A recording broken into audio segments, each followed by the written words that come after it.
Good evening, ladies and gentlemen. Welcome to Bible study tonight. Let's see. I gotta stop the music. There we go. Welcome to Bible study tonight. Just a little behind the scenes there. Glad that you all are here with us on this Thursday night Bible study.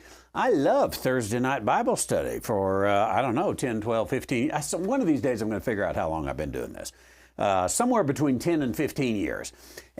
These Thursday nights, spending time with you around our great big electronic table and studying the book of Proverbs and learning as much as we can possibly put together and figuring out what's there and what's up. And so as we come together and study the book of Proverbs tonight, we come to the 6th chapter of Proverbs and will no doubt have a good time with it. We have, in case you don't remember, we have been taking a royal interpretive view. It is a view that there's nothing new under the sun. So I'm not going to say I've invented it. But so far, I haven't found anyone else who holds to it. It's bound to be out there. And I think really revolutionizes the way that we take the book of Proverbs and understand it. And I think we'll see even tonight in chapter 6 that under the old method of interpretation, there really are some problems that we just haven't ever addressed. And it's one of the reasons why, again, as I've probably said, virtually every session we've had, even though we're only in the 6th chapter, we've had 9 sessions so far. I believe this is the 9th. Maybe this is session number 8. So as we have gone through these 8 weeks, probably every time I've said, forever we who are preachers have kind of apologized for the book of Proverbs right up front. It's Proverbs, not promises.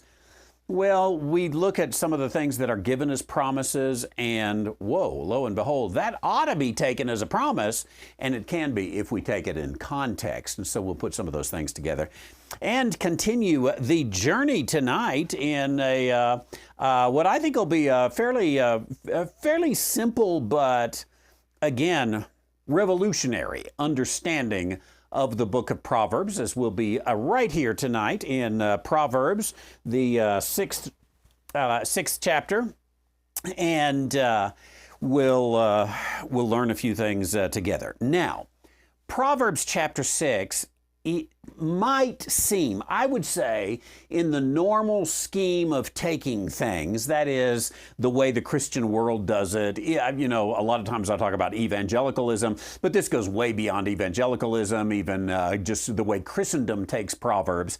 Proverbs 6 especially, becomes kind of this moralistic viewpoint that this is the chapter that has, hey, old sluggard, look at the ant. And it has some things about adultery in it. And so it looks like work hard and be faithful to your wife. Work hard and be faithful to your wife. Now, one of the things I would say about that, you probably ought to work hard and be faithful to your wife, by the way. But one of the things I'd say about it is you probably don't need the 6th chapter of Proverbs to remind you that. You can learn it from, well, part of it anyway, from Ben Franklin if you want. A stitch in time saves 9 and the early bird gets the worm and all those kind of things that humanity knows this. They even know to be faithful to their wife. It's not, I am convinced, and I think we were on this just a little bit last week, but I'm convinced if you took out everything about marriage and family in the scripture, took it out, took everything about marital fidelity versus adultery, it wasn't even in the Bible. I think we would live in such a way that the whole of society would, by and large, there's always going to be a few crazies, but by and large, the whole of society would be a man finds a wife, he loves her, gives himself to her until death do them part. See, I'm convinced we don't need the Bible to tell us that. So if Proverbs chapter 6 is just on that, wow, it becomes, kind of odd. or superfluous. And that's why a lot of people skip it. It's not a moralistic chapter. We're going to see it's a very clear passage about the Torah to the king. And this is the way we need to take it. So let's jump in here to Proverbs chapter 6. And by the way, let me say to you, I would love to say hello if you're watching live. Put your name and town right there in the comment box. And at the end of the broadcast, we'll go through and say hi a little bit, see who's here. And that is always a blessing, and will be a blessing tonight, and I will look forward to that. So chat away there and put a comment. But let's go right up here. My son. We're in chapter 6, and we've had 8 sessions, so probably only those who are new with us need a reminder. My is Solomon. Son is Solomon's son. Duh. Solomon's son. He tells us in verse 1 of chapter 1, I'm Solomon, I'm writing this.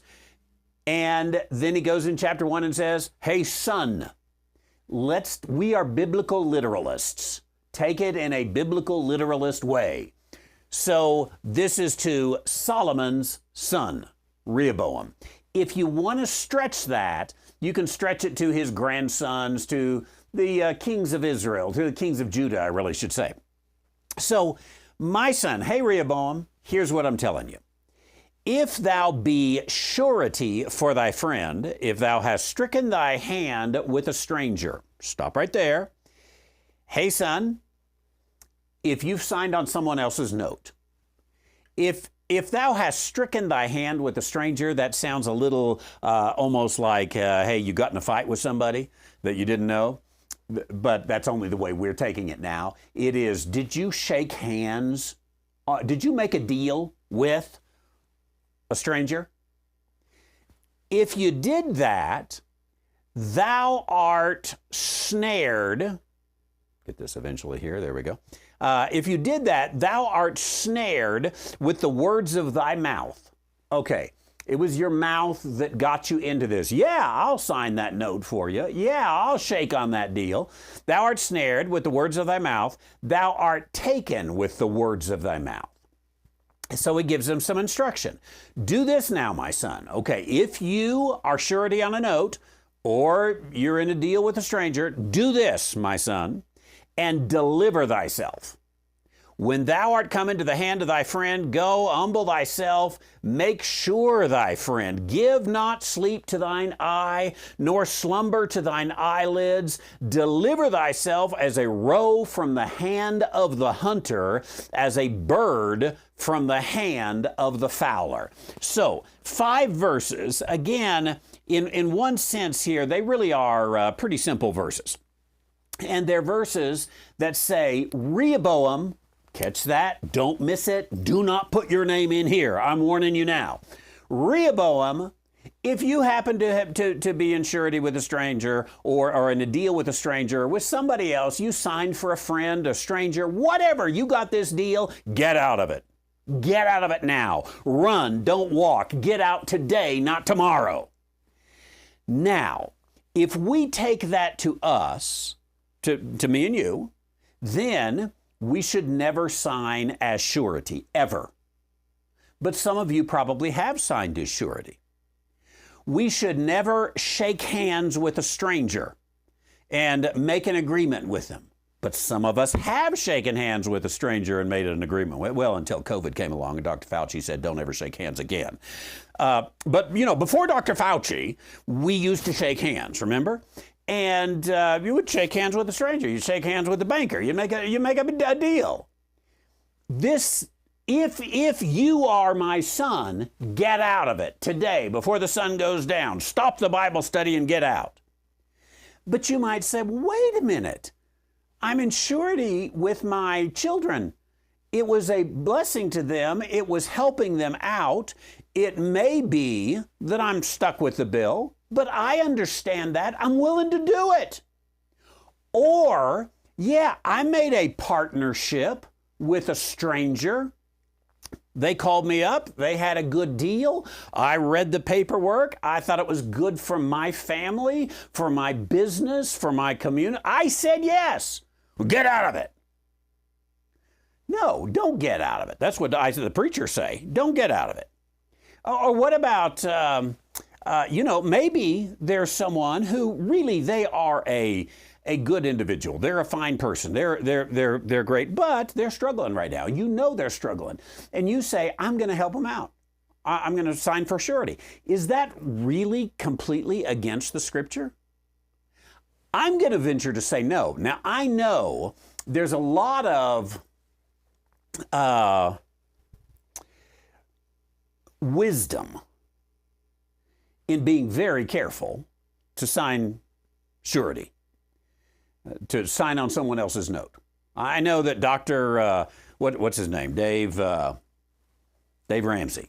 Dave Ramsey would say, never, ever, ever sign a surety on someone else's. But he would say, never sign a surety as your own note. Okay, so he doesn't believe in debt. He wouldn't take debt at all. My debt, your debt, anyone's debt. Nobody should have debt. Is the Dave Ramsey approach. Now, there is a difference. There's some wisdom in Dave Ramsey. There's some wisdom in not signing as a surety, but I do not think it is a biblical prohibition not to do it, nor do I think we ought to say, hey, get out, thou art snared with the words of thy mouth.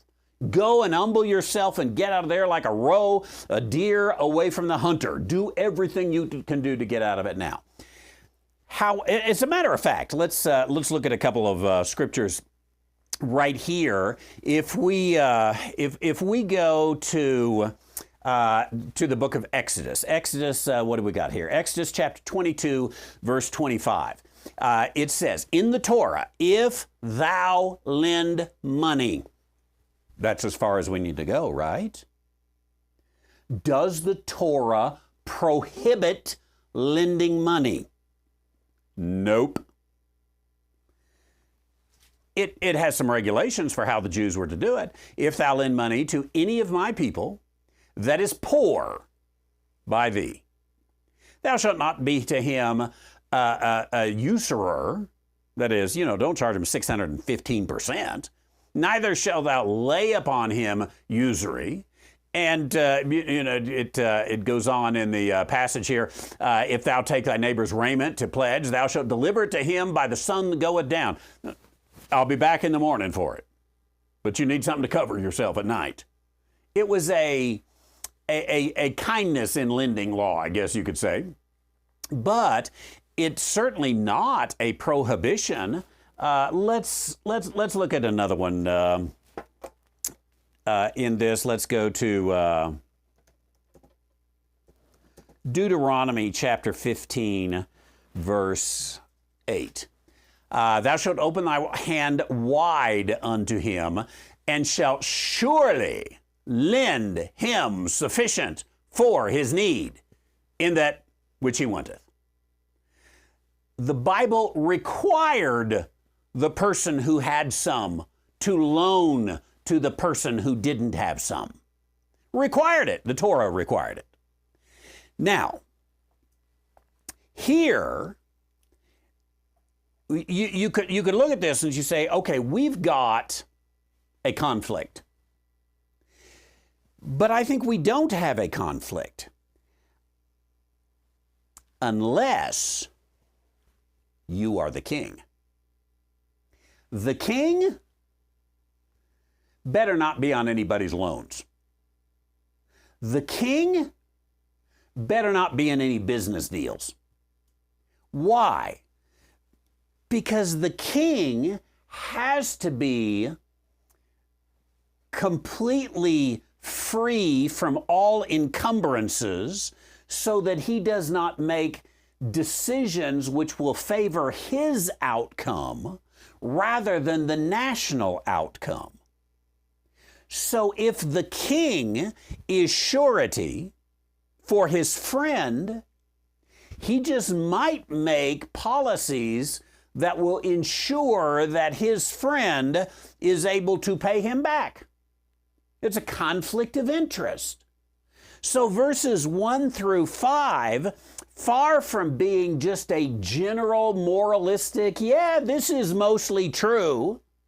And I know that there's probably two cases. Well, there's probably three cases. Well, there's probably however many people we have cases here. But probably some of you felt guilty or maybe feel guilty.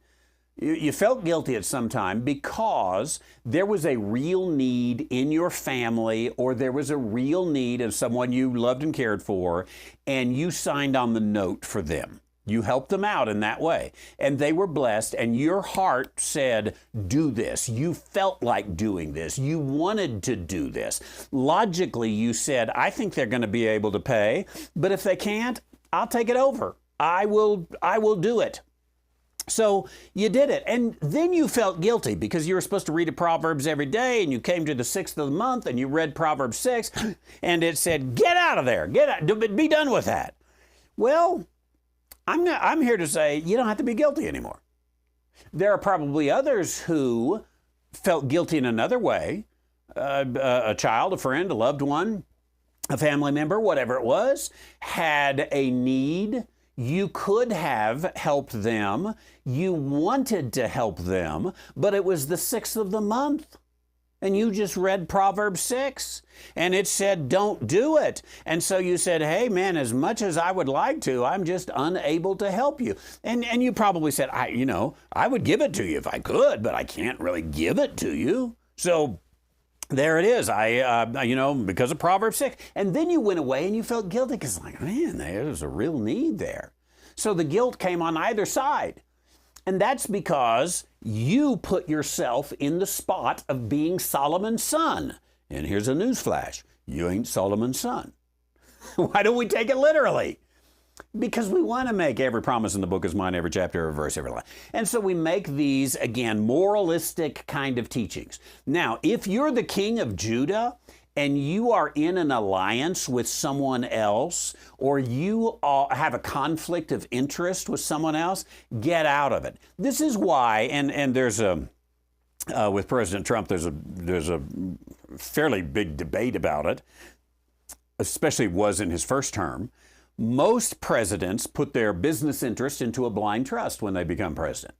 And, they don't completely know what's going on over there because they say, there could be a conflict of interest. I could work and serve for myself. So there's a little bit of debate even today on how that should be done. But here, Solomon says to the king, you're different. I know that, you are told to open your hand wide. And by the way, this is talking in Deuteronomy chapter 15, is talking about loaning them, not just a gift, as well as Exodus chapter 25. So you come and say, hey, this really is great advice for the king. But I would venture to say you'll have a hard time finding anyone who has applied this to the kings of Judah only. And yet that is where it belongs. By the way, I've said this is the King's User Guide to Torah, if you will. Let's look at Torah a little bit, not only in Deuteronomy 15, but let's go to Deuteronomy 16, verse 19. And here it says, thou shalt not wrest judgment, thou shalt not respect persons, neither take a gift, for a gift doth blind the eyes of the wise and pervert the words of the righteous. Okay, is this everybody? Nobody should respect persons, be a respecter of persons. Nobody should take a gift, because a gift blinds the eyes of the wise. A gift perverts. No gifts. Do we take that approach in the Christian world? Even those who don't realize we're free from the law, do they take this? No gifts? No, they don't. Because if I showed them, hey, we're not supposed to have gifts. What do you mean we're not supposed to get gifts? Well, Deuteronomy chapter 16, verse 19, my wife's birthday, this week. I'm going to say, I'm sorry, dear, I cannot give you a gift because a gift blinds the eyes of the wise. And, I would not want that for you. Deuteronomy chapter 16, verse 19. Now, she would say, we're free from the law. Give me a gift. Or she would say, Deuteronomy 16, 19, let me look it up. And she would look it up and she would say, thou. Guess what? That ain't you. This is a verse about the king, the leader of the people, doesn't do these things. it's in perfect harmony with the instruction that Paul gives. We could go to Exodus chapter 23, verse 8. Thou shalt take no gift, for the gift blindeth the wise and perverteth the words of the righteous. Again, it's the leader of the people. This is what happens. So Solomon's coming along teaching Torah, but he's teaching it in a very practical way. Torah for the king. This is not a prohibition against gift giving. This is a prohibition against the king getting a gift because there's some string attached. It's exactly what he says right here. So we go through verses 1 through 5 again. Says, hey, don't get yourself in any encumbrances. Now we begin in verse 6, and Solomon cautions speaks here of the sluggard. Go to the ant, thou sluggard. Now, there are a few sluggard passages in the book of Proverbs. And this is the first one. It's the first of the sluggard passages. Remember, we came across the evil man. He's the one that is not scared at all just to say, I don't do Torah. Come this way with me. Let's walk away from Torah. We'll see him again tonight. We looked at the seductive woman, the strange woman, and she wasn't quite as clear and vocal as the evil man. She was much more subtle, and her subtlety trapped you. But what I want to say is, neither with the evil man or the strange woman were we really necessarily talking about a particular person. They represented something. I would venture to say sluggard also represents something. I doubt, he uses the pronoun thou, and he's talking to my son. I doubt that he's saying, hey, Rehoboam, you're a sluggard. Get up off your seat and do something, thou sluggard. Looking at this passage here, and we've got verses 6 through 11 that we'll read in just a moment.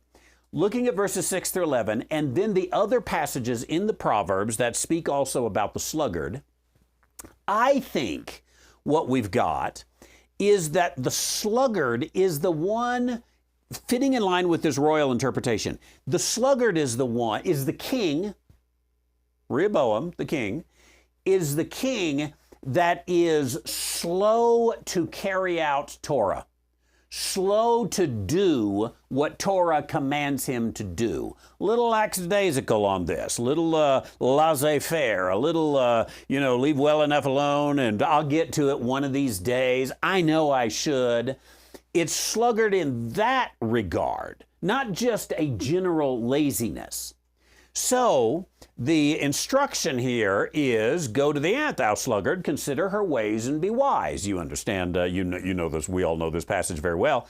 Having no guide or overseer or ruler, provideth her meat in the summer, gathereth food in the harvest. How long wilt thou sleep, O sluggard? When wilt thou arise out of thy sleep? Yet a little sleep and a little slumber, a little folding of the hands to sleep. So shall thy poverty come as one that travaileth, and thy want as an armed man. Now, that is such a, I don't know, it's such a fun little passage, isn't it? I think that every parent has certainly used that with her children, on some Saturday morning when they didn't get out of the bed. Yet a little sleep, yet a little slumber, a little folding of the hands, so thy poverty shall come. Has a nice moralistic tune to it, doesn't it? Now, once again, if we can take this and say, all along, he's been saying, hey, king, do Torah. Do it now. Do it quickly. Don't even let the sun go down. Do it like as a roe getting away from the hunter. Speedily, get with this, get with this, get with this. I think if we take that whole thing, is there a general truth here? Yeah. Just like in verses 1 through 5, there's some, general wisdom. Hey, think about this. 1 through 5 is a little less general, I guess you would say, because you've got some conflicting things. You've got some times where you might actually morally want to or morally need to sign for someone else or be in an agreement with someone else. But when you get through verses 6 through 11 here, yeah, you could take that in a general way and say, this means don't be lazy. Don't be lazy. That's what you need. But as I mentioned already earlier, you can get that from Ben Franklin too, and he was a moralist, I guess you would say, and Thomas Jefferson, all the other moralists that are around. It's nothing stunning there. It's nice and poetic. I think this is king. Do your kingly business. Get up and get with it. And that is Torah. When the kings of Israel failed to be diligent with Torah, poverty came, snuck up on them. As one that travaileth, as an armed man, there it was. Okay, let's continue to go on. And we get beginning in verse 12, verses 12 through 19. Again, we're going to have some familiar words here in just a moment. But he says, a naughty person. He knows when you've been naughty. He knows when you've been good.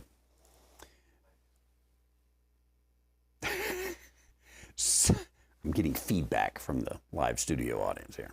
Luca. A naughty person. As I was studying, I immediately stopped reading right there. Said, I want to figure that out. If you got Lady Wisdom, you got the evil man, you got the sluggard, you got all these representative. I want to know who the naughty person is. Fortunately, it didn't take me much research, because I just kept reading. A naughty person, a wicked man. Now, we have seen the wicked man before. The wicked man or the evil man. He's been called both. And he starts out, I don't know, is it Proverbs? I don't even have it in the notes. The wicked or the evil man comes up. I believe it's in Proverbs chapter 2 is the first time. So the wicked man is also called a naughty person. Okay, a naughty person, a wicked man, walketh with a froward mouth. Now, if you've been in our study here before, you say, froward. I read that word before. I thought it was forward, and then the bald-headed guy said froward. Sure enough, it's froward. Remember we talked about it back in chapter 2? And the word froward came up with the wicked man or with the evil man. This is a connection here. So the guy with the froward mouth is the wicked man, is the naughty person. Same guy. The wicked man, I already mentioned it once tonight, but the wicked man is the one who, again, he is not subtle about it at all. He is very happy just to immediately announce, I don't do this Torah stuff. That is a naughty person, isn't it? In the days of the law. So, a naughty person, a wicked man, walketh with a froward mouth, not toward, but froward. The opposite of toward is froward. So, going away from, to and fro, away from Torah. Here's this naughty person. Okay, he winketh with his eyes, he speaketh with his feet, he teacheth with his fingers. I failed to load it in tonight to show you, but I made a picture of this guy. I have his picture. And he's this, kind of wicked-looking man who is winking and got his finger out, and his feet are moving along. Let's take this and put verse 13 together. Now, he winketh with his eyes. This could sound like subtlety. In one sense it is, but in another sense it is, not only does his mouth tell you, but his eyes tell you, his feet tell you, his fingers tell you. That is, his whole body is in this thing. He's got the body language. So, his mouth opens up, tells you something.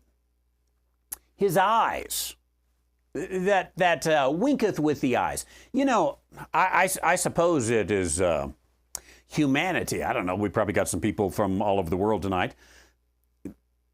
In the United States anyway, or probably in Western civilization. I don't know. Is this a humanity-wide thing? That if you say something that you're trying to communicate, hey, listen up here. That little wink can say, I'm lying. That's what it says. So he will put that right out there. He speaketh with his feet. I think that means I'm out of here. He teacheth with his fingers. You can tell when a guy is really, is there with it. So there's no subtlety about this guy. Everything about his being is in it. Frowardness is in his heart. We'll add to the deal here. We'll come more on the inside and see that this awayness, moving away from the Torah, that's his heart. He deviseth mischief continually. He soweth discord. Therefore shall his calamity come suddenly. Suddenly shall he be broken without remedy. Now, when you put all this together, it really does come and say, he's talking to the king, says, hey, I want to talk to you about this naughty person. He warns the king about this naughty person, which exactly goes along again with Torah. Let's look at, I believe we could look at Deuteronomy 13, verse 11, if I'm not mistaken. All Israel shall hear and fear, and shall do no more any such wickedness as this among you. It goes on in that passage, and we won't look up you could also go to chapter 17, verses 12 and 13. And this wicked guy, when you see this wicked guy who is so froward in his rejection, you know what the Torah says to do with him? Get rid of him. Get him out of here. Out of the camp. Done with him. He's gone. That's what the Torah says to do. So here, I suspect that Rehoboam already knows what you're supposed to do with someone who's really wicked. Get rid of him.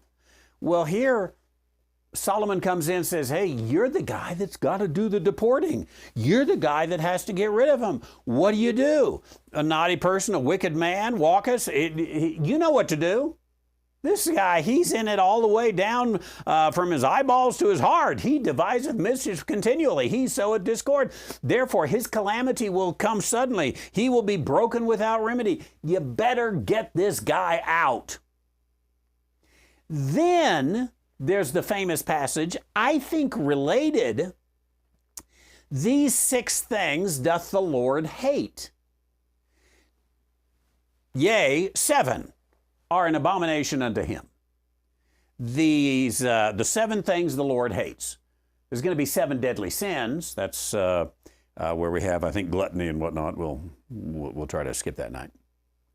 And these are the 7 things that the Lord hates. In connection with the guy with the froward mouth and the guy that's walking away. I wouldn't be surprised to say, let me tell you why we need to get rid of this guy. This is what this guy is going to bring into your royal court, or for that matter, into your nation. 7 things the Lord hates. He hates a proud look, a lying tongue, hands that shed innocent blood, a heart that deviseth wicked imaginations, feet that be swift in running to mischief, a false witness that speaketh lies, and he that soweth discord among brethren. Now, I don't know that there would be a lot of value in it, but we could go through here and talk about each one of these. This is what a proud look is. But obviously, it's, a thing of pride. I'm not listening to anybody. I got all the answers. A lying tongue, no need to dig into that. We know what that, we don't need the Hebrew for it. Hands that shed innocent blood, take it in its most literal way, absolutely. Take it in a little more metaphorical way, in the shedding of some metaphorical blood, if you will. Either way you take it, I think the Lord hates it. A heart devised wicked imaginations, feet that be swift to running to mischief, a false witness speaking lies, sowing discord among. We don't need to parse that out. We get it. I think this is what that wicked man does, and that's why he shouldn't have anything at all to do with your kingdom, Rehoboam. The Lord hates this. You should hate this. Get it out. And continuing then, we come to verse 20. Now, again, you notice, okay, you can take this in a moralistic, this is the right way to live kind of issue. And I'm all for you living in a morally responsible, good way. But if you do this, you'll be the guy with the proud look. I never. You'll be a moralist. If you're the king, this is life and death stuff. Now, my son, wonder who that is. Keep my father's commandment, forsake not the law of thy mother. We've seen this now at least 3 times. These words right there. Father's commandment, law of thy mother. I mentioned that, law of thy mother is probably Israel's law. You're sort of a child of the nation. I could go with it a little more literally if you want to and say, yeah, your mother adopted this, your father adopted this, do it. But if you stoop down and just say, okay, now you're supposed to obey your father and your mother, you're going to miss the point here. But he says, come and take thy father's commandment, the law of thy mother. That is the Torah. Take the Torah, bind them continually on thine heart, tie them about thy neck. Isn't that what Moses said to do with the Torah? So once again, he's circling around. He's saying the same thing. Take the Torah. It is your scripture. That is what you bind continually on your heart and tie about thy neck. Once again, I suspect that there are very few people, maybe I'm wrong here. Maybe I'm giving them too much benefit of the doubt. But I was going to say, a lot of preachers anyway probably would say, hey, yeah, this ultimately he probably was talking about Torah stuff. But then they still want you to read and apply it every day and bind them continually to thy heart and tie them about thy neck. That puts you under the law. Now, he's supposed to be under the law, Rehoboam and the future kings. So he and the rest of Israel, this is what they're supposed to do. When thou goest, it shall lead thee.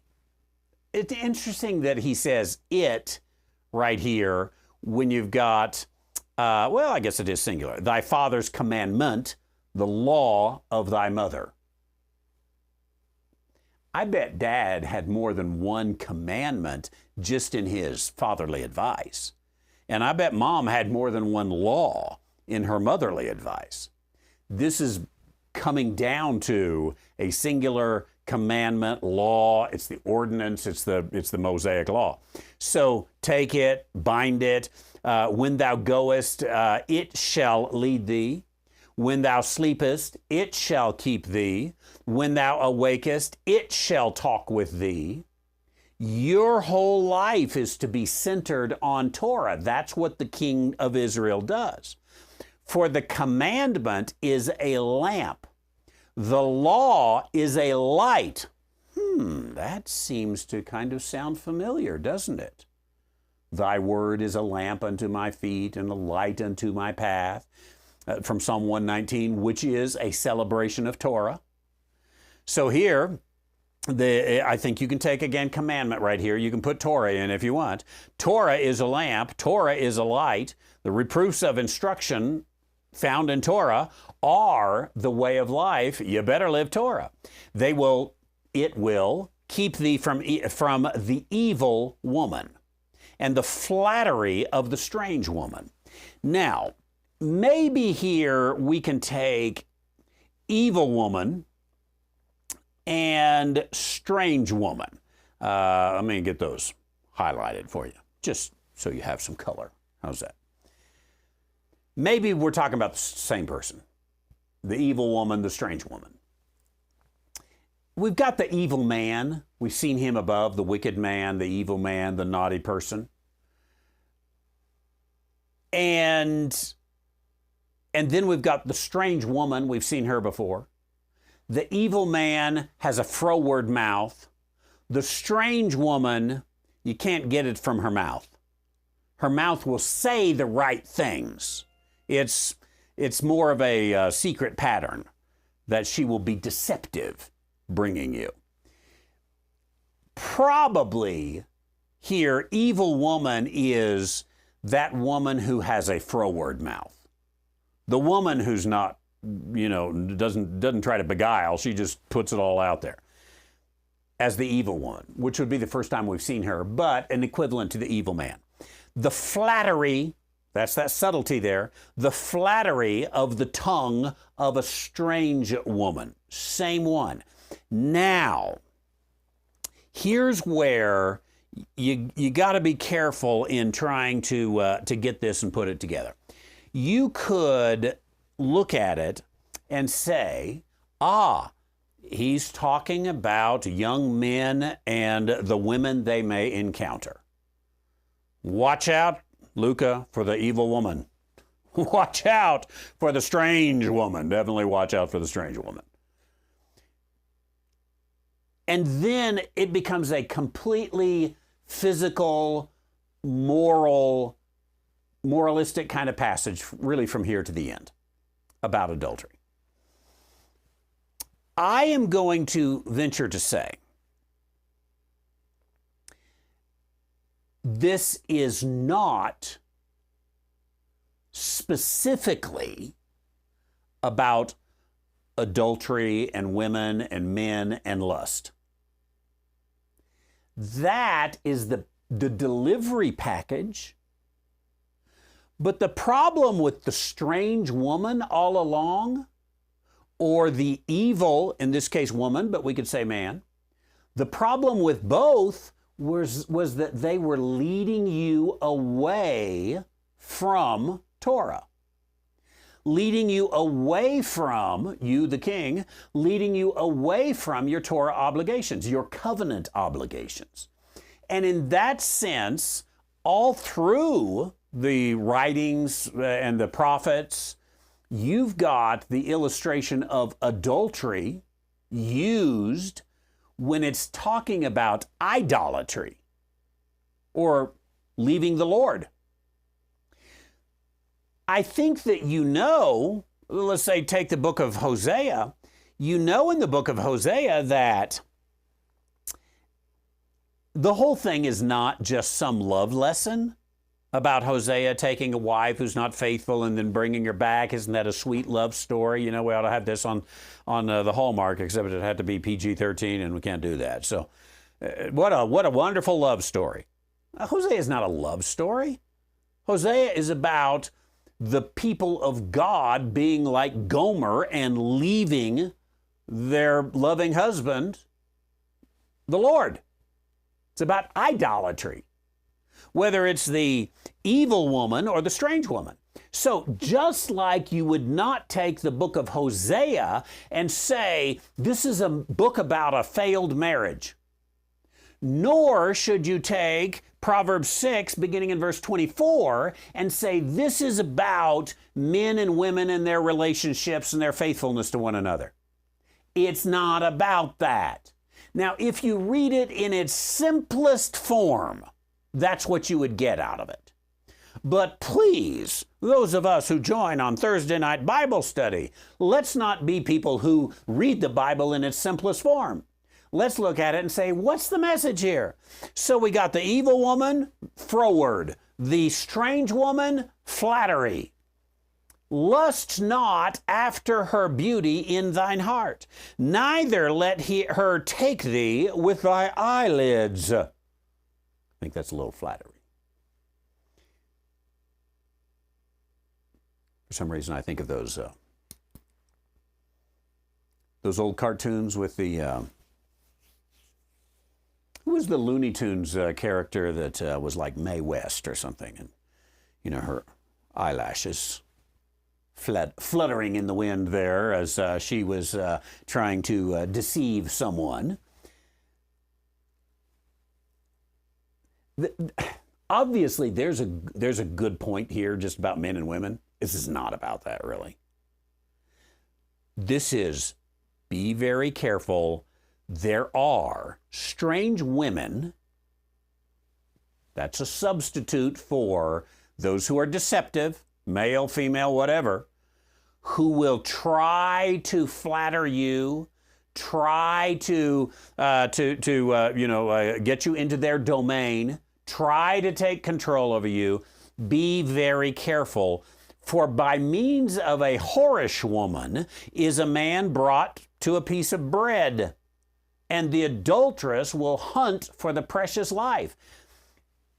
There's truth there in physical relationships, but it's not about that. It's about the king leaving Torah. Be careful. Can a man take fire in his bosom and his clothes not be burned? The answer is no. That is, can you take a hot coal, stick it right here, you know, in your coat jacket, and not get burned, your clothes burnt? No, you can't do that. When I was a college student and reading the Proverbs once a day, I was only reading this to say, watch out from them older women flittering their eyes at you. Watch out. You'll get burned. It's a decent lesson. But the message was, king, watch out. You'll get away from Torah before you know it. And it will burn you. It's a Torah message. Can one go upon hot coals and his feet not be burned? A second illustration. I think we need to know the answer. So he that goeth in to his neighbor's wife, whosoever toucheth her shall not be innocent. Now, it sure looks like adultery, and it's using the truths of adultery to convey another truth. Rehoboam, if you go off to another god, it's going to burn you. You are not going to be innocent. Now, let's continue. Men do not despise a thief if he steal to satisfy his soul when he's hungry. Now, just think through that. I'll give you an illustration. There's a little convenience store right up the road from us that I frequent. There's a lot of meaning to that word too, frequent. I frequent it. Sometimes middle of the afternoon, I'll say to Luca, let's go on vacation. He'll say, okay. He knows, we're going down there to the convenience store, and I'm going to get me some caffeine. And, we're gone 10 minutes. That's our vacation. Just a few months back, I went there. The window was broken out of the door. I said, what happened? We got robbed. I said, well, that's interesting. What'd they take? A Reese's peanut butter cup and a chocolate milk. Like, that's odd. That's all they took? Yeah, we got it on camera. A Reese's peanut butter cup and a chocolate milk. That's what they took. As I was going out, I don't know if I voiced these words or not, but I certainly thought them. As I was going out, I thought, well, at least he's kind of an honest thief. You know, the poor kid was hungry, and he needed a Reese's peanut butter cup and some chocolate milk. He had to have some energy. I don't know what his story was, but I felt a lot better about that than, you know, he stole $300 in cash and all the cigarettes we got. So the point in verse 30 is, hey, we understand. Well, I'll stretch the limit here. We understand sometimes a guy just got to have Reese's and chocolate milk. I mean, you know. Well, if a fella breaks in to steal because he's hungry, probably a lighter sentence and some understanding. It goes on to say, but, you know, if he's found, he'll restore sevenfold. He'll give all the substance of his house. So it doesn't say he's not going to be punished for it. What it does say is this is kind of a minor sin. But, goes on back into verse 32, whoso committeth adultery with a woman lacketh understanding. He that doeth it destroyeth his own soul. Maybe that's about adultery. But I really think it's about the king turning his back on his covenant relationship and his covenant responsibilities as the king, turning his back on Torah because of an evil woman or because of a strange woman, leaving God. Therefore, the nation leaves God.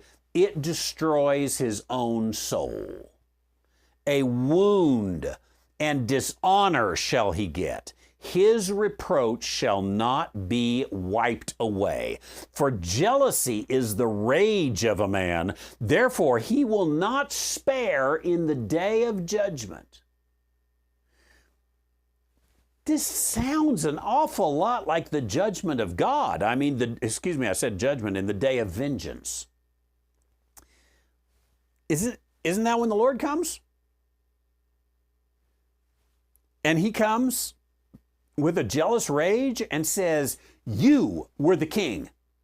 You, the king, could have led the people to love me, to honor me, to worship me, to serve me, to obey me, but because you turned your back upon me, the entire nation turned from me, my covenant people, and you led them there. The jealousy, the rage of God will destroy his soul. Is that really just about adultery? I remember the story of a woman caught in adultery, and there was a man there too, but the woman caught in adultery, go sin no more. Doesn't sound like this, does it? This sounds like this is about something else. This is about the king not having adultery. That's a bad thing when the king has an adultery, but it's not about the king having adultery. It's about the king of Judah not leading his people toward the law, but froward, I'll get it, the law, the Torah. He is this man here. The rage of man in the day of vengeance. Sounds to me like God on the day of judgment. He, by the way, it's a capital H there, but don't take that as indicative that it's absolutely God. It's just the first letter of the sentence. You got to put a capital there. So, but I think it is God. He will not regard any ransom. Wait. Well, let's go ahead. Neither will he rest content, though thou givest many gifts. Is that true about a king of Judah who commits adultery? There is no ransom he can bring. Remember Solomon's father, who comes and asks forgiveness for adultery, and God gives it? Here, I do think it's God, will not give any ransom, neither will he be content, though thou givest. This becomes the unforgivable sin. Is physical adultery the unforgivable sin, or when the king of Israel, I don't mean the unforgivable sin like we see it in Matthew chapter 13, but is it when the king of Israel turns his back on the covenant people? I should say on the covenant God, and therefore turns the people away from the covenant. I really think that's a lot more the issue, wouldn't you say? Who knows? But that is our Proverbs study for tonight in chapter 6. And I appreciate you being with us as we try to unveil a little wisdom here. And I want to say hello here in just a moment, but I will give a few words of announcement before I do. If you haven't put in your chats yet, you can say hi now, and I'll get you in an honorable mention, and we'll look forward to that. Tomorrow, got to ask the theologian, and I think, I haven't looked today, but as of this morning, I only had a couple questions for tomorrow, which means I've got slots open. If you have a question, go to askthetheologian.com and put your question in tonight. It'll be there ready to go in the morning, and we'll take care of that. Now, you can do that anytime, and I always get to all those questions unless I go on vacation or something. But anyway, look forward to that tonight. And then Sunday, we're going to at the 9:45 hour, a little bit of this, a little bit of that. We talked about the angel of the Lord last week. We're going to add to that. I'm going to finish. I didn't quite finish the angel of the Lord. And then we're going to look to see, could it be that every time someone in the Old Testament saw God, that they were actually seeing the second person of the Trinity? Last week I argued that the angel of the Lord is the second person of the Trinity. So we'll look and we'll consider that issue right there, and put all of that together, and then at 9:45 we're going to do a little bit of something. Death Undone is our series, and we'll take a look at that and do some work there. Okay, we are short one camera, so I'm doing a little bit of this and a little bit of that, but I would like to say hi to you as I look over onto a different screen here, and give some greetings, like Jim in Piedmont, South Carolina. Welcome to the show tonight. To the show, that doesn't sound very. Welcome to Bible study tonight. Glad you're here, and along with Everett from Show Arizona. I heard Arizona was hot the other day. I don't know about you all. You're up high like we are, but I hope you had having a good week. And then we got Forney, Texas. Good to see the Giles family, Marilyn and Roger in Wabasha, Minnesota. Thanks for being here. And from the Buffalo River in the Ozarks, Deb, thanks for being here. And then Keith and Carla in Auburn, Kentucky. Glad you made it home. She does tax work, so getting home on time this time of year is a good thing. God bless you. And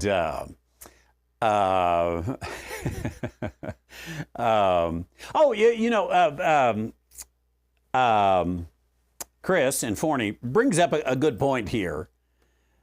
The Jehovah's Witnesses don't celebrate birthdays, don't give gifts, because they take those, they take the thou shalt not give a gift, they take those and put themselves in it, and therefore they're not supposed to. Very good. I think it's both of those. They've got cartoon characters coming up here too. Betty Boop. Now, Betty was a little bit before my time. But what I know of Betty Boop, she had them eyelids. Lola Bunny. I think that's the one I'm thinking of. Lola Bunny. Could be. We'll check the others and maybe have to do some research on this to see. Greetings from Ohio, says Eric, and greetings from New Mexico to you too. Thanks for being here. Ed, Nancy, Forrest there in Pueblo West, Colorado. Thank you. And we got Nicholas, who is on the last day of his vacation, joining us from ski country. Thanks. And I got to go back to Bolingbrook tomorrow, don't you? And Nicholas says, let's see, I believe Randy started in 2012. I started Thursday Night Bible Studies February 2013. That's probably about right, because I moved here in 2015, 10 years ago now. And I had been doing it for probably 3 years, so that sounds about right. Toby, good to see you. And let's see, I always get my D towns in Oklahoma mixed up between Duncan and Durant. You're in Duncan. I think I got that right. Good to see you. It's Mark in Durant. And Mark's got a Bible study this weekend. It'll be online Friday, Saturday, Sunday at his church. That'll be online. Lisa, good to see you. Glenwood Springs, Colorado. Thanks for being here. And John in West Virginia, God bless you. Good to see you. Phil and Dreama, good evening to you as well from Lexington, Kentucky. Thank you very much. You know, I just learned this week that Lexington was named Lexington because whoever established it, it was right after the battle at Lexington and Concord. How do you say that? We'll go with Lexington, Massachusetts. And they wanted to honor that. I didn't know that till I happened to be listening to a book on frontiersmen. And there it came. Phil and Dreama in the frontier of Lexington, Kentucky, the once frontier. Debbie and Daryl, good to see you. Crystal Springs, Mississippi. Speaking of town names, is there a Crystal Spring in Crystal Springs? I don't know. You know, Wichita Falls, Texas only has fake waterfalls, so Crystal Springs might not have Crystal Springs. Or it might. Bertie and Tammy, good to see you all in the Ozarks of Missouri. Welcome. Thanks for logging in and saying hi tonight. Appreciate it. God bless you. And one day, thanks for being back. Let's see, one day, I think last week you told me who you are, where you were from, and now I've forgotten it. It says, I appreciate how you are focusing on transformation. Your Bible study truly is for those who have an ear to hear. God bless you and the congregation for sharing with us. Thank you very much. That's a very nice note. One day, I appreciate it. Toby, back in Duncan, does bring up a good note. Solomon had 700 wives and possibly more than 700 sons. Indeed. And it's strange that Rehoboam is the only one we know his name. Of all those sons he was bound to have had. And you know, here's the guy who talks about, he himself is the product of adultery. Bathsheba is his mother. And he himself had been rather loose with women. But this is the advice he gives to his son in the form of adultery. But I think really coming back to sticking to Torah, the truth is, if you go with Torah, the adultery problem goes away. If you're faithful to Torah, you're faithful to your wife as well. Jennifer, good to see you in Vermont. Thank you for you and your family here tonight. Alex, good to see you in London. God bless. Hope you're doing well. And, Nancy, brings up Betty Boop also. Well, Nancy's older than me, so she knows Betty Boop. But Jennifer, how do you say that? Fleur? F-L-E-U-R. Remember that character in the cartoons? maybe that's it. Jessica Rabbit. Yeah, I think that's it. I don't want to look up Jessica Rabbit right now with the cameras going, just in case I get something, a surprise. But I'm going to find us a picture of that and put it up there. Luca can't wait. He's looking at me like, you are crazy. He's right below the camera, so I see everything that he says and does. Thanks, each one of you, for being here with us. I would like to lead us in a word of prayer before we go on. We will be back next week, by the way, and we'll be looking into Proverbs chapter 7 and continuing along. Let's pray together. Heavenly Father, I do thank you for these who join us, who care for this ministry and who care for Bible study and biblical literalism and working through these issues. And I pray that you'd bless them tonight. And as so many of us have gathered down through the years, that our fellowship would be sweet tonight as we're gathered around the great big electronic table, and that you would encourage this and bless it to be able to continue as well. And if we get this wrong, as we often pray, dear Heavenly Father, help us to either be corrected or forget about it. And if we got it right, help us to remember it and apply it and be able to communicate it to others as well. And thank you for your love and your watch care for us and our ministry and these who join us tonight. We ask it in Jesus' name. Amen. God bless you from Taos, New Mexico to across America and around the world. I certainly appreciate you being here and joining us. And we'll switch back over here and I'll get the music playing and, make everything look real professional, get the picture moving. Then I'll see you tomorrow. Thanks all. God bless you. And I certainly do appreciate it. And